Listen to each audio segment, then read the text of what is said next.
सभापती महोदय, परब साहेब बसा. सभापती महोदय, छत्रपती शिवाजी महाराज की जय. भवानी.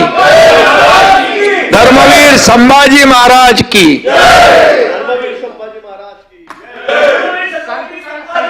खरं म्हणजे सगळ्यांच्याच भावना अतिशय कालपासून तीव्र आहेत. कालच्या सभागृहात देखील या बाबतीमध्ये अनेक सदस्यांनी आपल्या भावना व्यक्त केलेल्या आहेत. खरं म्हणजे अबू आझमी यांनी यापूर्वी देखील अनेक वेळा, एखाद्या वेळेस माणूस बोलतो, परंतु अनेक वेळा या बाबतीमध्ये शिवाजी महाराजांच्या बाबतीत देखील अवमानकारक त्यांनी वक्तव्य केलं. आणि मी त्या दिवशी सभागृहामध्ये होतो आणि मी मुख्यमंत्री असताना देखील त्यांना त्यावेळेस तिथं रोखलं. मी बोललो, छत्रपती शिवाजी महाराज हे महाराष्ट्राचं आराध्य दैवत आहे. अरे पण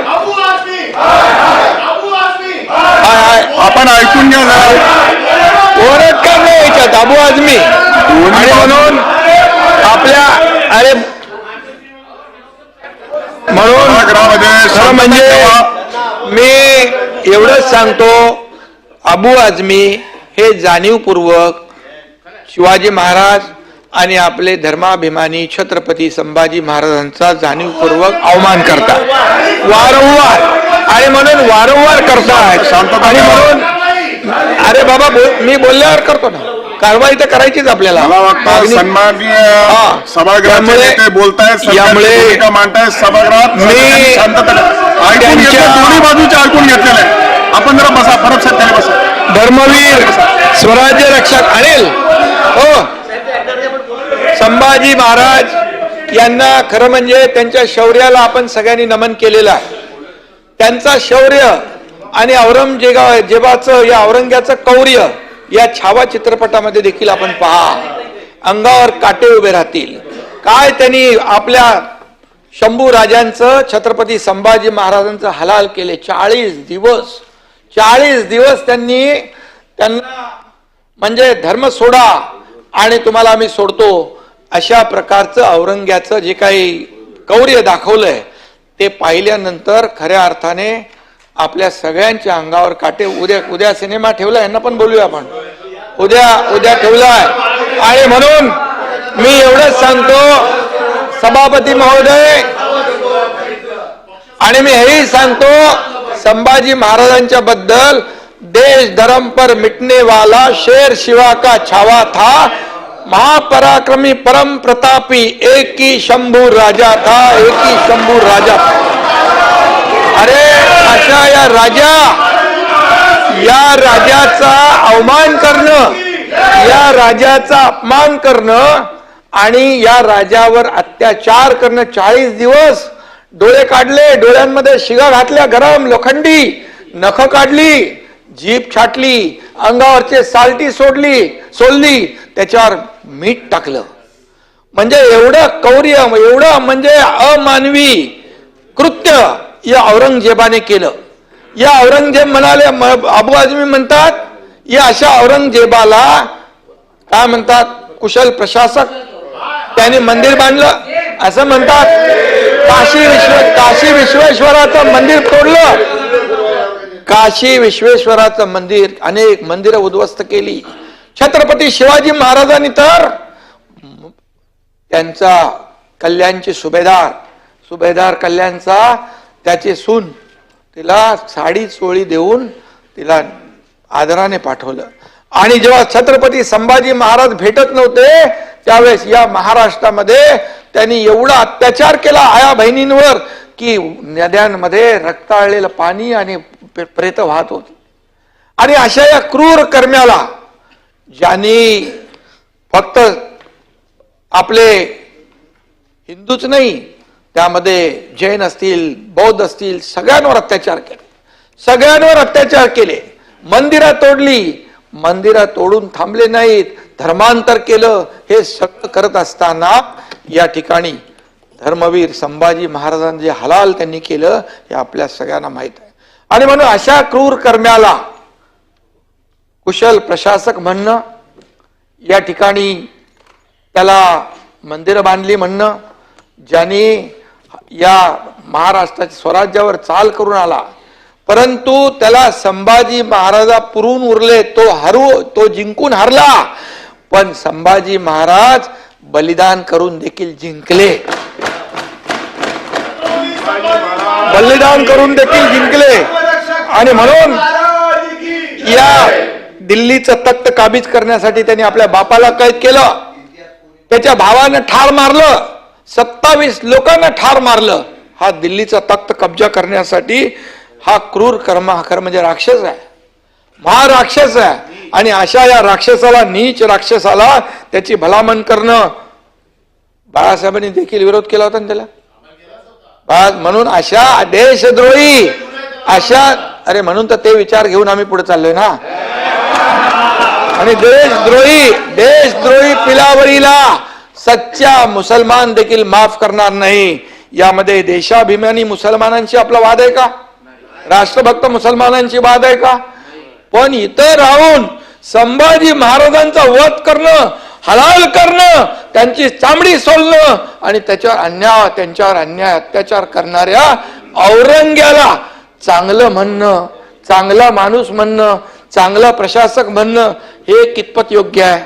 आणि म्हणून मी आपल्याला एवढंच सांगतो, छत्रपती संभाजी महाराज अंबादास 9 वर्षामध्ये 69 लढाया संभाजी महाराजांनी जिंकल्या.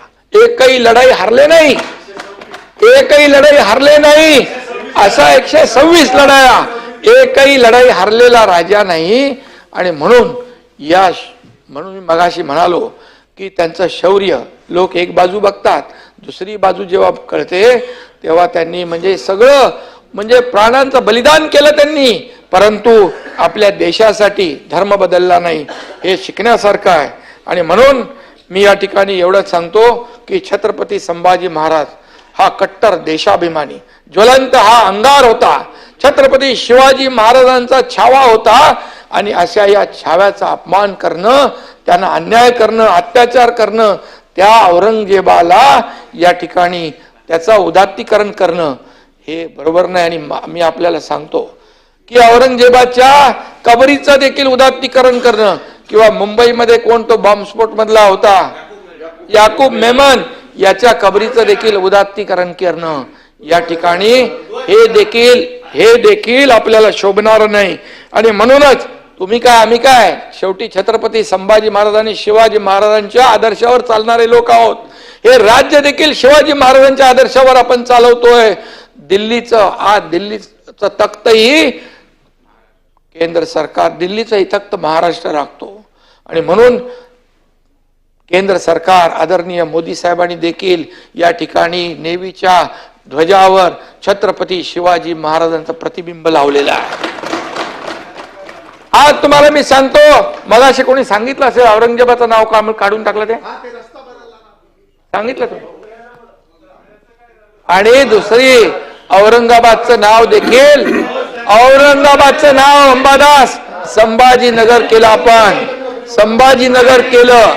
आणि म्हणून अशा या थोर राजा जो आहे, तो राजा आया बहिणींवर अत्याचार करणारा औरंग्याचं ज्यांनी उदात्तीकरण केलंय त्याचा धिक्कार करावा तेवढा थोडा आहे. त्याचा धिक्कार तर करूच, पण त्याच्यावर देशद्रोही कलम देखील लागलं पाहिजे देशद्रोहाचं. आणि त्याचबरोबर त्याला निलंबित केलं पाहिजे, अशी विनंती या ठिकाणी बडतर्फ करा. परंतु अबू आझमी हा औरंग्याचा औलादीचा आहे. आणि म्हणून औरंग्याचं समर्थन या राज्यात नाही, देशात कोणी खपून घेणार नाही. छत्रपती शिवाजी महाराज हे आपलं आराध्य दैवत आहे. आणि म्हणून या महाराष्ट्राच्या आराध्य दैवताचा अपमान कोणी करत असेल, धर्मवीर संभाजी महाराजांचा अपमान कोणी करत असेल, तर त्याला माफ नाही. आणि म्हणून माफी नाही, चुकीला माफी नाही. आणि म्हणून माझी आपल्याला विनंती आहे सभापती महोदय, या ठिकाणी खाली तर आम्ही कारवाई करण्याची मागणी केलेलीच आहे, परंतु याच्यावर अशी कठोर कारवाई झाली पाहिजे की या पुढे छत्रपती आम्ही करतोय ना, करतोय छत्रपती संभाजी महाराज आणि छत्रपती शिवाजी महाराज, अरे काल गुन्हे दाखल केले आणि म्हणून त्यांच्यावर कठोर कारवाई आपण करूया. आणि म्हणून या ठिकाणी याचा निषेध, आणि त्यांचा निषेध करावा तेवढा थोडा आहे, त्यांचा धिक्कार करावा तेवढा थोडा आहे. आणि मला आपण बोलण्यासाठी संधी दिलीत त्याबद्दल मी आपल्याला धन्यवाद देतो. आणि पुन्हा एकदा अबू आझमी यांचा आपल्या सगळ्यांच्या वतीने मी जाहीर निषेध करतो. भाई जगताप.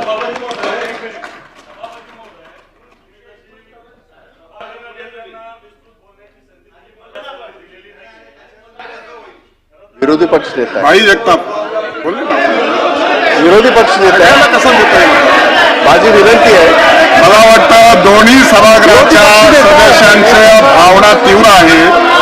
सभागृहाच्या नेत्यांनी आपलं मत मांडलं आहे.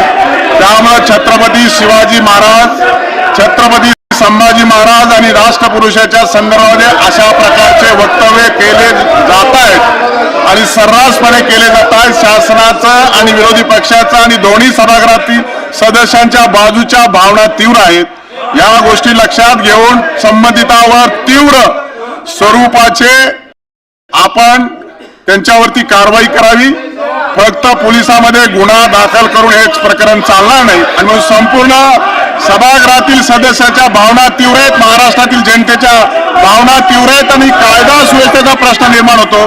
म्हणून या संदर्भामध्ये कारवाई करण्याच्या संदर्भामध्ये सक्त कारवाई शासनाने करावी. या संदर्भामध्ये भाई जगताप आपण आपलं मत मांडा. सभापती महोदय